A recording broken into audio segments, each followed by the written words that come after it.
Un prestigioso dinner party di beneficenza con 12 rinomati chef è quello che si è tenuto a Villa Vescovi sui Colli Euganei. Stefano Edel. Una calda serata di luglio e una location suggestiva, Villa Vescovi di Luvigliano, sui Colli Euganei, in grado di ospitare centinaia di commensali e invitati.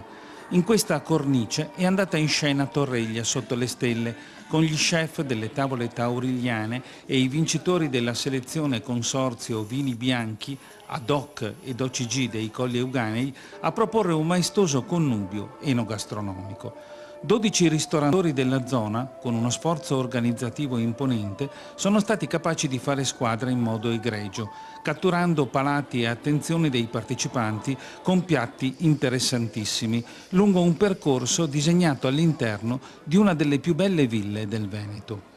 Qui infatti è custodito lo straordinario esempio di decorazione ad affresco nella regione precedente alla rivoluzione imposta da Paolo Veronese. Una villa, Villa Vescovi, dichiarata monumento nazionale e di proprietà del FAI, Fondo Ambiente Italiano, dal 2005.